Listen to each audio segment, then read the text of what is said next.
ঈদ का চাঁদ, ঈদ মুবারক। সালামু আলাইকুম। কেমন আছেন আপনারা? আমি আলহামদুলিল্লাহ আল্লাহর রহমতে ভালো আছি। চলে আসলাম আমার চাঁদ রাতের ভিডিও নিয়ে, এবং এটা দেখার পর আপনারা অনেকেই ভাববেন যে একা একা আপনি এত কিছু কিভাবে করছেন। অ্যান্ড আলহামদুলিল্লাহ আমি এটা নিজে সম্পূর্ণ একা একা করতে পেরেছি। সকালে উঠে আমি আমার ফ্রেন্ডের বাসায় চলে যাই হাত ভর্তি মেহেন্দি দিতে, কারণ ঈদের মধ্যে যদি মেহেন্দি না দিই তাহলে ঈদটাই তো সম্পূর্ণ হবে না। অ্যান্ড সে মাশাল্লাহ মাশাল্লাহ খুবই সুন্দর করে মেহেন্দি দিতে পারে।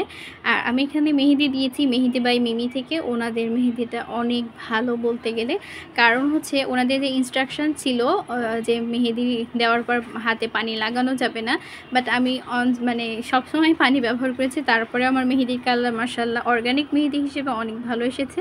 কারণ কাবেরি মেহেদি আমি যখন এর আগে নিয়েছি সেগুলোতে কালার হয় না, আমার খুবই মন খারাপ হয়। বাট এবার আমি খুবই টেনশানে ছিলাম যে কালার হবে কি না, যেহেতু আমি পানি নিয়েছি ঠিকমতো শুকায়নি, নিয়ম মানিনি। তারপর আলহামদুলিল্লাহ অনেক ভালো কালার এসেছে, এবং বাসায় এসে আমি খুবই টায়ার্ড হয়ে যাই, কারণ যেহেতু সারাদিন রোজা রেখে আর সে তো এত ধীরে ধীরে মেহেদি দিয়ে দেয় মাশাল্লাহ, তখনই কালার আসতে শুরু করেছিল। আর আমি যেহেতু চাঁদ রাতে আমার মানে বেলকনিটা সুন্দর করে ডেকোরেশন করব, তাই ভাবলাম যে একদম একটু ডেকোরেশন করে নিই হালকা পাতলা, এবং আমি সব কিছু সিম্পল কিছু দিয়ে সব কিছু করেছি। আর আমার হাতটা দেখুন মাশাল্লাহ ফুল দিয়ে যেন আরও সৌন্দর্য বেড়ে গিয়েছিল।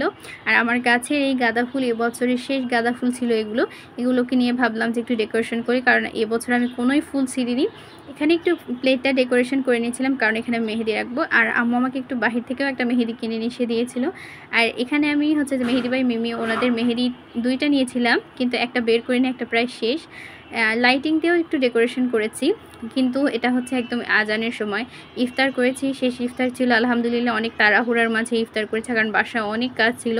আমাদের বাসায় প্রতিবার ঈদেই অনেক কাজ থাকে, সব কিছু নতুন করে ধুয়ে মুছে পরিষ্কার করা হয় বলতে গেলে।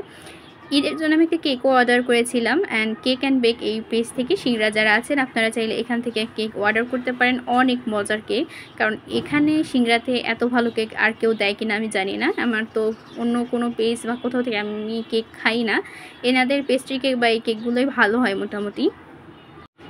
এবং চাঁদ রাতে হচ্ছে পটকা বা ঝাড়বাতি এগুলো ফুটাবো না, তাই কি হয় আমি একটু হচ্ছে যে মোমবাতি দিয়ে ডেকোরেশন করেছি। অনেক সিম্পল করেছি, বাট মাশাল্লাহ এত সুন্দর হয়েছে। বিশেষ করে এর ছবিগুলো এত ভালো এসেছে কি আর বলি আপনাদের, দেখতে অনেক সুন্দর লাগছিল, বাট ভিডিওতে অনেকটা আসছিল না। তারপরে আলহামদুলিল্লাহ অনেক সুন্দর। আর আমি আলহামদুলিল্লাহ বলতে চাই, কারণ আমার বিয়ের আগেই আমার সব শখ আমার আম্মু পূরণ করেছে, কারণ বিয়ের পর দেখা যায় যে এগুলো কোনো কিছুই হয় না। অ্যান্ড আমি মানে বিয়ের আগে এগুলো করে ফেলছি, আর এর পেছনে দায়ী হচ্ছে আমার আম্মু।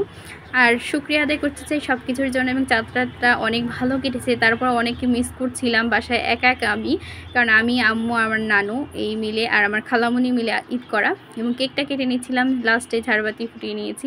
আলহামদুলিল্লাহ অনেক ভালো ছিল। আপনাদের ঈদ চাঁদ রাত কেমন কাটলো কমেন্টে জানাবেন। ভালো থাকবেন। আল্লাহ হাফিজ সবাইকে।